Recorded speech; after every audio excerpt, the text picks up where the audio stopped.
नमस्कार, मी जयभीम कांबळे, जयभीम संघटना पुणे शहर अध्यक्ष आणि श्रीमंत एकता मित्रमंडळ अध्यक्ष। आम्ही आज प्रेमनगरमध्ये एक गृहस्थ त्यांचं मैतीच्या वेळेस घरी परतताना आम्हाला आज रस्त्यात एक ॲक्सिडेंट झालेलं आढळून आलं। त्या ॲक्सिडेंटमध्ये एक मुंगुसाचं मृत झालं। याला कारण काय देत आहे? ज्या आपले मार्केट यार्ड भागात BBOD भागात जे ESI मोठं हॉस्पिटल उभा करण्यात येत आहे,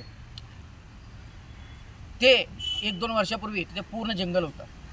त्यावेळेस कितीतरी कीटक, कितीतरी प्राणी, कितीतरी पक्ष्यांचं बेघर झालेलं आहे। ते सगळे इकडे तिकडे सैराभैरा पळत आहेत। त्यातच हा मुंगूस आम्ही मैतीवरनं घरी परतताना त्यावेळेस हा मुंगूस एका दुचाकी चालकाच्या टायर खाली आलं आणि त्यामुळं हा डायरेक्ट मृत पावलं। ह्याच्या पुढचा अजून एक जण म्हणजे अजून एक मुंगूस पळत होता। ज्यावेळेस हा मुंगूस त्याच्या पाठीमागं पळत होता त्यावेळेस ह्याच्या तोंडावरून टायर गेल्यामुळं हा मृत पावला।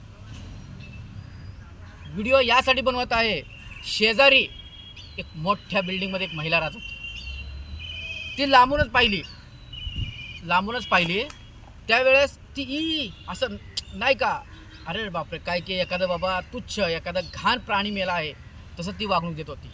अक्षरशः म्हणली मला फोटो काढू दे, हे काढू दे, सगळ्या गोष्टी। त्या श्रीमंत लोकांना माझं सांगणं आहे, तुम्ही खुशाल पैशाने श्रीमंत झाला असताल पण तुम्ही कधीही गरिबांबरोबर तुम्ही कधीच कॉम्पिटिशन करू शकत नाही।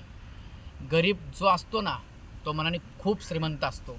आज आम्ही, माझा मित्र सुनील गायकवाड आणि आम्ही या ठिकाणी आज या मुंगुसाला पुरवण्यासाठी म्हणजे त्याचं अंत्यसंस्कार चांगल्या प्रकारे करण्यासाठी आम्ही या पार्किंगमध्ये खड्डा खोदून, तुम्ही खड्डा पाहत आहात, खड्डा खोदलेला आहे, मीठ वगैरे सगळे पाचोळं वगैरे सगळं आणलेलं आहे। याचं अंतिम संस्कार एवढं चांगल्या पद्धतीने करणार आहोत। आणि प्रत्येक 2 व्हीलर रिक्षा चालक नाहीतर कार चालक कोणी असू दे, त्यांना एक विनंती आहे माझ्या व्हिडिओच्या माध्यमातून, कृपया बिचारे मूक जनावरं आहेत, त्यांना बघून गाडी चालवा।